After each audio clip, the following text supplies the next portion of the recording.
The Hollow Crown. The scent of aged whiskey and polished mahogany was the first thing Ethan noticed, a familiar and comforting aroma that clung to his study like a second skin. It was his sanctuary, the one place in his sprawling Los Angeles mansion where he could truly breathe. A framed photograph on his desk captured a moment of perfect harmony.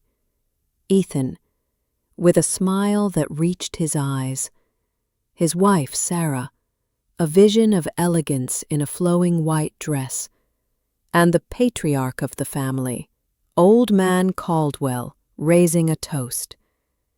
It was a picture of a dynasty, of a man who had everything, a successful real estate empire, a beautiful wife, and the respect of a powerful family. His phone buzzed, a text from Sarah. "Dinner's ready. Everyone's waiting." Ethan sighed, a faint smile on his lips. Everyone meant the entire Caldwell clan. Sarah's demanding mother, her shrewd older brother, and their wives, all gathered for their weekly Sunday dinner. He loved them, he told himself, even if their conversations often felt more like business meetings than family gatherings. He was an outsider who had been brought into the fold, a commoner who had married into royalty, and for a long time he believed he had earned his place. As he walked down the grand staircase, the sounds of laughter and clinking silverware from the dining room filled the air. He saw Sarah at the head of the table, her blonde hair catching the chandelier's light. She looked up and offered him a warm smile, but her eyes, he noticed, held a flicker of something he couldn't quite place. A hint of worry, perhaps? "There he is!" Old Man Caldwell boomed, his voice as commanding as ever. "The man of the hour!" Ethan took his seat, the air thick with the aroma of roasted lamb and the subtle tension that always lingered beneath the surface of their perfect dinners. He regaled them with tales of his latest business deal, watching as they nodded in approval, their smiles like masks. They were his family now, his kingdom, or so he thought. Just as the main course was served, a life Ethan had built was about to crumble. The crown he wore was, in reality, nothing more than a hollow shell. The serpent's nest. The dining room, once a picture of opulence, had become a tomb. The air was thick with the weight of unsaid words, the clinking of silverware replaced by a deafening silence. Ethan stared at Liam, his mind racing to put the pieces together. Liam Caldwell was a ghost, a name whispered in hushed tones, a tragic memory they had all buried. Yet here he was, standing in their midst, his presence a living accusation. Old Man Caldwell, the patriarch who commanded boardrooms and silenced rivals with a single glance, looked a decade older in that instant. "Liam, son," he stammered, a rare note of genuine fear in his voice. We thought you were gone." Liam's lips curled into a cold, humorless smile. "Did you? Or did you just wish I was?" He didn't look at his father. His gaze was fixed on Ethan, a predator sizing up his prey. "I'm not here for a family reunion. I'm here for what's mine, and to show you what you've all taken." He pulled a tablet from his briefcase, his movements deliberate and unhurried. The screen flashed to life, displaying a series of encrypted files and spreadsheets. He swiped a finger across it, and the screen was projected onto the wall, a cruel digital mirror reflecting their darkest secrets. "Let's start with the man of the hour," Liam said, his voice a low, chilling whisper. "Ethan Thorne, my brother-in-law, the man who married into this wonderful family, or, should I say, the man who bought his way in." Ethan's blood ran cold. He tried to protest, but the words were a lump in his throat. The screen showed a detailed financial report, a series of shell companies, illegal land deals, and a hidden offshore account. The numbers were staggering, revealing years of manipulation and corporate espionage. The evidence was irrefutable, meticulously laid out for everyone to see. Every strategic move Ethan had once been praised for was now exposed as a lie, a carefully constructed facade of success.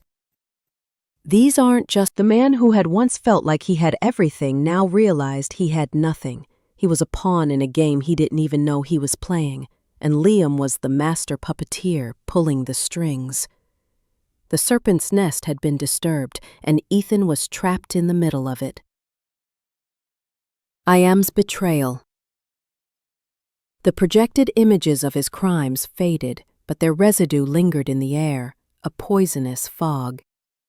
Ethan's gaze, once full of a confused defense, now settled on Sarah. He saw the way she avoided his eyes, the slight tremble in her hands as she clutched her wine glass. He didn't want to believe it. He couldn't. Sarah, his rock, his confidant, the one person he thought was his true partner in this gilded cage. "Sarah," he said, his voice a low, desperate plea, "tell me you didn't know about this." A painful silence followed. The rest of the family, her parents and brother, shifted uncomfortably in their seats, their faces a mixture of guilt and cold calculation. They knew. They had always known. Liam, ever the orchestrator, didn't miss a beat. He produced another file, this one a series of emails and text messages exchanged between Sarah and her brother. The dates went back years, to the very beginning of Ethan's rise to power. Sarah to her brother, "He's so naive. He thinks he's building his own empire, but he's just a tool for Dad's long game. Keep feeding him the information." Her brother to Sarah, "Just make sure he's happy. The more successful he is, the more money he generates for us. He's the perfect pawn." The words were a physical blow. The elegant cursive font on the screen, a chilling testament to her duplicity. Ethan read them over and over, each phrase a dagger to his heart. The shared laughs, the late-night talks, the promises of forever, all of it had been an act. He was a project, a carefully managed asset. He hadn't been married to a woman, he had been married to a transaction. "You were in on it," Ethan said, his voice now devoid of any emotion. It was a statement, not a question. Sarah finally looked at him, her beautiful face a mask of world. Once built on the solid foundation of love and trust was now a pile of smoking rubble, and the person he thought would stand by him was the one who lit the match. The takedown. The morning sun, usually a welcome golden glow in his study, now felt like a harsh interrogation light. Ethan sat alone amidst the wreckage of his life, the silence of the mansion more deafening than any scream. Sarah was gone, having packed a small suitcase in the dead of night, leaving only a note, a single sterile line. "I'm sorry. This is for the best." Her apology was an empty gesture, a final act of the woman he had believed in. He was a broken man, but the predator wasn't done with him yet. Liam's attacks came with swift, surgical precision. The first blow was to his business. Ethan's phone began to buzz with notifications, not of new deals, but of collapsing partnerships. He watched in a daze as his biggest clients, the ones who had signed multi-million-dollar contracts just weeks ago, began to terminate their agreements. Liam had leaked the financial documents to the media, exposing the illicit foundation of Ethan's empire. The headlines were brutal. "Real estate mogul exposed as fraud. The Caldwell's deceptive pawn." The second wave of attacks was more personal. Liam had a network of informers, seemingly everywhere. He released embarrassing photos of Ethan's lavish yacht parties and screenshots of private messages with his business associates, all taken out of context to paint him as a greedy, corrupt opportunist. His reputation, once a source of pride, was now a tattered disgrace.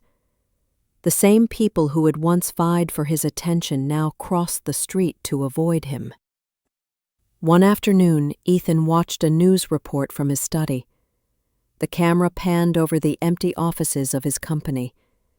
The reporter spoke in somber tones about the rapid dissolution of the Ethan Thorne Group, a company that had taken him 2 decades to build from the ground up. The feeling was not one of sadness, but of a cold, white-hot fury. He had been so blind, so utterly and completely played. That night, alone in the mansion, the quiet emptiness of the had returned to haunt them all. The game had just begun. The resurrection. For a man who had lost everything, Ethan had never felt so alive. The initial shock and grief had calcified into a cold, hard rage. The Ethan Thorne who had blindly pursued wealth and status was dead. In his place was a survivor, a man stripped bare of his illusions and now armed with a brutal clarity. He was no longer a pawn. He was a player. His first step was to retreat. He knew the media, the lawyers, and the Caldwell family would be hunting for him. He left the mansion, a symbol of his betrayal, and rented a small, nondescript apartment in a quiet part of the city. He didn't need marble floors and crystal chandeliers to think. He needed silence. Sitting in his new Spartan living room, he began to dissect his own downfall. He realized Liam had not just exposed his secrets, he had used Ethan's own network against him. The clients who had abandoned him were not simply reacting to the news. They had been swayed by targeted misinformation campaigns, meticulously crafted by Liam to make Ethan seem toxic. Liam had been 2 steps ahead the entire time. But Ethan had an advantage Liam didn't account for: a lifetime of building relationships, however flawed. He picked up his phone and made a call to an old friend, a brilliant but eccentric tech magnate named Julian. They had parted ways years ago after a bitter business disagreement, but Julian had a strict code of honor. "Julian," Ethan said, his voice a low monotone. "They're trying to take me down." "I saw the news," Julian replied, his tone surprisingly devoid of judgment. "It's a masterclass in corporate sabotage. Impressive, actually." "It's not just corporate. It's family, and it's personal," Ethan said, and for the first time he told someone the whole truth about the Caldwell's deception, about Sarah's betrayal, about Liam's ghost-like return. Julian listened without interruption. When Ethan finished, Julian's response was simple. "You're fighting a ghost, and ghosts don't play by the rules. But I'll tell you this, I've always hated the Caldwells. Let's make this interesting." Underestimated him. They thought they had broken him, but they had only forged him into something stronger, something more dangerous. The king had fallen, but a new one, a far more ruthless one, was about to rise from the ashes. The ghost in the machine. The war wasn't fought with fists or guns, but in the cold, silent world of data and information. Ethan, now a ghost in his own right, became a master of the digital battlefield. Liam, he discovered, was a brilliant strategist, but also an emotional one. His attacks were personal, not just professional, and that was the crack in his armor. With Julian's help, Ethan began to turn the tables. He stopped reacting to Liam's public attacks and started digging deeper. His focus shifted from a desperate defense to a methodical counterattack. The goal wasn't to just survive, it was to find Liam's weakness, the one thing that would make his perfect plan unravel. He found it in the details. Liam had spent years building a new identity, but he hadn't erased his old one completely. There were digital breadcrumbs everywhere, forum posts from years ago, social media accounts that had gone dormant but were never deleted, and financial transactions from a life he thought he had left behind. As Ethan pieced together the fragments of Liam's past, a new, more painful story began to emerge. He saw the photos of a younger, happier Liam, a boy with a shy smile who loved to sketch and dream of being an architect. He saw evidence of the verbal and emotional abuse Liam had endured from his father, Old Man Caldwell, who had always viewed his sensitive youngest son as a disappointment. He found letters Liam had written to Sarah, pleading for help, which had been returned unopened. Sarah's betrayal wasn't just a recent event. It was a long-standing pattern of neglect. Ethan felt a cold wave of understanding wash over him. Liam wasn't just a vengeful phantom. He was a broken son, a brother scorned, a victim of the very family that had also used Ethan. Liam's fury wasn't just directed at Ethan's corporate crimes. It was rooted in the deep-seated pain of understand the ghost who was leading him through the ruins of his own life. The fight was no longer a simple takedown. It was a slow, agonizing process of revelation. The unlikely alliance. Ethan knew he couldn't beat a ghost alone. The more he dug, the more he understood Liam's strategy. He was an artist of guerrilla warfare, striking from the shadows and vanishing before his enemy could retaliate. Ethan needed a new kind of weapon, one that understood the Caldwell's world better than anyone, even Ethan himself. He needed an ally. He found him in the cold, corporate face of Victor Sterling, the head of a rival real estate firm. For years, Victor had been Ethan's most formidable opponent, a man with a ruthless intellect and a well-earned reputation for being heartless. Their rivalry had been a constant source of tension in the city's business circles. Ethan arranged a meeting at a private club, the kind of place where deals were forged in silence and reputations were made or broken. Victor arrived with a team of lawyers, his face a mask of suspicion. "I assume you didn't call me here to concede defeat," Victor said, his voice as sharp as a newly honed blade. "I called you here to offer you a piece of my revenge," Ethan replied, getting straight to the point. He laid out the entire story, the Caldwell's manipulation, Sarah's betrayal, and Liam's methodical takedown. He presented the evidence he had gathered, the leaked files, the financial schemes, and the deeper personal vendetta that was driving Liam.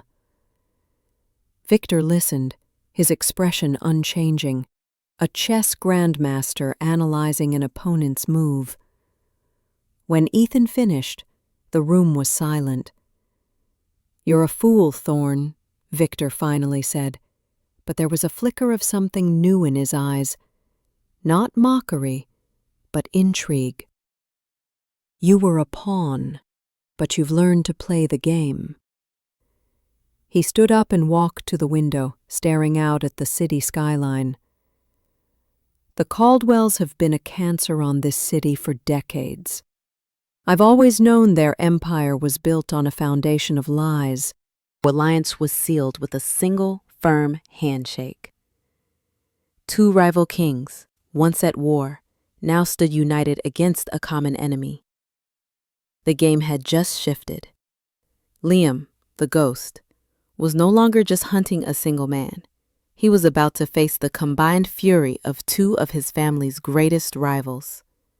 The walls of the Caldwell Empire were about to crumble, and Ethan was ready to be the one to light the fuse.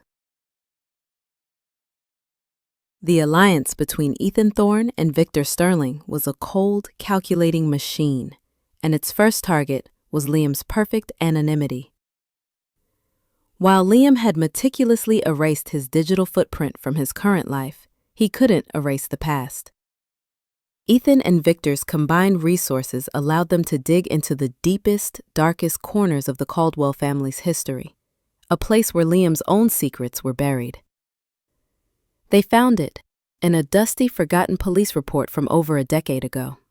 It was a file on a cold case, the death of a young woman named Eleanor Vance, a student who had worked part-time for the Caldwells.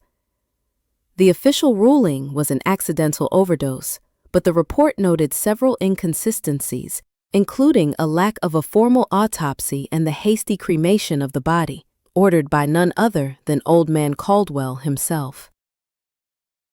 Ethan's heart pounded in his chest as he read the notes. This wasn't just a cover-up, it was a conspiracy.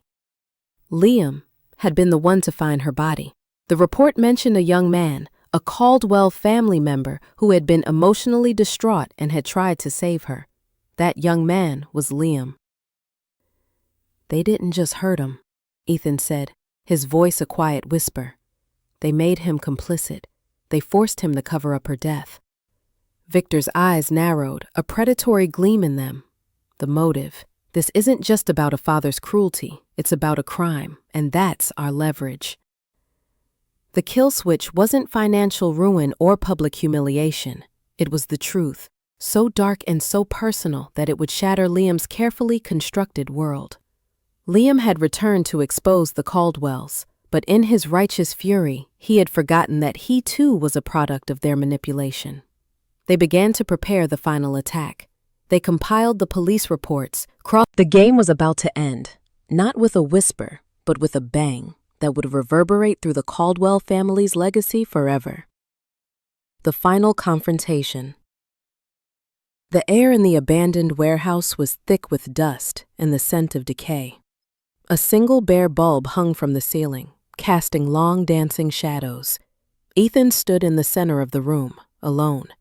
He had sent an anonymous message to Liam, a simple address and a time. This was it, the final act. A figure emerged from the darkness. Liam. He looked different now. The cold vengeance in his eyes had been replaced by a raw, painful exhaustion. He carried no weapon, no briefcase full of evidence. He was just a man. "You got my message then," Ethan said, his voice echoing in the cavernous space. "You knew all along, didn't you?" Liam said, his voice a low, broken rasp. "You knew what I was doing. You knew it was about more than just business." "I know everything," Ethan replied. "I know about Eleanor Vance. I know about the police report, the cover-up, your father's involvement. I know he made you complicit." Liam's composure finally broke. The mask of the vengeful ghost crumbled, revealing the shattered man underneath. "They took her from me," he whispered, his voice cracking. "And they made me help them hide it. They told me if I ever spoke a word, they would destroy me and everyone I loved. They forced me to run, to become a ghost." The two men, once rivals, now stood united by a shared history of betrayal. Ethan saw not an enemy, but a broken version of himself, a man who, like him, had been used as a pawn by the very family he had trusted. "Why me?" Ethan asked, the question he had been carrying for months finally escaping his lips. "Why did you have to destroy me to get to them?" "Because you were everything I wasn't," Liam said, a bitter laugh escaping him. "You were the perfect son they never had, the one who made them proud, who brought them wealth, who they actually seemed to respect. I had to show the world that their perfection was a lie. And the easiest way to do that was to tear down their most prized melody that filled the empty warehouse." Liam, for the first time in over a decade, looked at peace. He simply sat down on an overturned crate, a ghost finally preparing to be laid to rest. But Ethan wasn't finished. There was one final, bitter truth he had to expose. "I found your journal, Liam," Ethan said, his voice quiet. "The one you kept hidden in a digital archive. It wasn't just about the Caldwells. It was about Eleanor, and about Sarah." Liam's expression hardened, a brief flicker of his old pain returning to his eyes. "Leave her out of this." "I can't," Ethan insisted, "because she was a part of it. The entries stopped the week before Eleanor's death. You wrote that you were trying to tell Sarah about your father's business deals and how he was using people like Eleanor. You begged her to help you, and she chose not to." Ethan produced a printout from his bag. It was a digital image of a letter, a heartfelt plea from Liam to Sarah, detailing his fears and begging her to intervene. It had been returned to his inbox a day later, unopened, with a cold note from Sarah's assistant. "Miss Caldwell is too busy to handle personal mail." Liam looked at the printout, his hands trembling. He had always believed that Sarah had simply been too busy, too unaware. He had never considered that she had deliberately ignored his cries for help. "She knew," Ethan said, the words a hammer blow. "She knew about your father's crimes. She knew about your pain. She chose to ignore you because it was more convenient for her. Her hands are not clean, Liam. She's a part of the unholy trinity. The patriarch, the son, and the beloved daughter, all complicit in a web of deceit that led to Eleanor's death and your exile." Liam's head dropped into his hands. He had spent years plotting revenge against his father and Ethan, the man he believed was his father's favorite, but he had never truly accepted the full extent of Sarah's betrayal. The woman he had once adored, his sister, had silently watched as he was driven into the shadows, a forgotten son. The sirens grew louder, their red and blue lights flashing against the warehouse windows. Ethan watched as Liam stood up documents and leading old man Caldwell away in handcuffs. The proud patriarch, once a symbol of power and respect, was now just an old man with a terrified, defeated expression. Sarah and her brother, once inseparable, now turned on each other. The accusations flew thick and fast, each one blaming the other for the ruin of their family. Their perfectly manicured lives unraveled with shocking speed. Their assets were frozen, their credit cards declined, and the network of friends who had once clamored for their attention vanished overnight. They were no longer the powerful Caldwells, but just two people facing the stark reality of their crimes. Ethan watched it all unfold from his anonymous apartment, the television screen a window into the destruction he had wrought. He should have felt a sense of victory, a surge of satisfaction, but all he felt was an immense, hollow emptiness. He had burned the kingdom to the ground, and in the ashes there was nothing for him to claim. The empire was gone, but so was the man he had been. He thought of the old photograph on his desk in the mansion, the one that showed him standing with Sarah and her father, a symbol of a perfect life that never existed. He had chased a fantasy, a false sense of belonging, and in doing so he had lost himself. His reputation was in tatters, his business was gone, and the woman he had loved had revealed herself to be a stranger. His phone rang. It was Julian, his ally in this brutal war. "The Caldwells are finished," Julian said, his voice triumphant. "The police have all the evidence. They'll be lucky to get a plea deal. We won." "Did we?" Ethan replied, his voice flat. He looked at the stark walls of his apartment, a universe away from the lavish home he had once shared with Sarah. He was free from their lies, but he was also completely alone. The revenge had not brought him peace. It had only left him with the cold, hard reality of his own solitude. The fall of the empire was not a victory celebration. It was a funeral. Ethan stood on the deck of a small sailboat. The endless expanse of the Pacific Ocean stretching out before him. The salty spray on his face felt like a cleansing ritual. He wasn't a king anymore, or a tycoon, or a husband. He was just a man with a boat, as a way to arm them with the knowledge he wished he had possessed. He found a new kind of satisfaction in their eager questions and bright-eyed smiles. One evening, he received an envelope. It was from Liam, sent from a federal prison. Inside was a single, simple letter. Ethan, I heard you found some peace. I have too. It's strange, isn't it? We both lost everything to get it. I hope you find what you're looking for out there on the water. Maybe we'll meet again someday, on a different shore, with different stories to tell. Liam. Ethan folded the letter and put it in his pocket. It wasn't an apology, but it was a bridge, a recognition of their shared journey through the fire of betrayal. He looked out at the horizon, the sun sinking into the water in a blaze of orange and pink. He was no longer the man who had sought revenge. He was a survivor, a testament to the fact that a broken life can be rebuilt, not from the ashes of a destroyed empire, but from the humble truth of a single, honest moment. His life wasn't a tragedy or a triumph, but a lesson.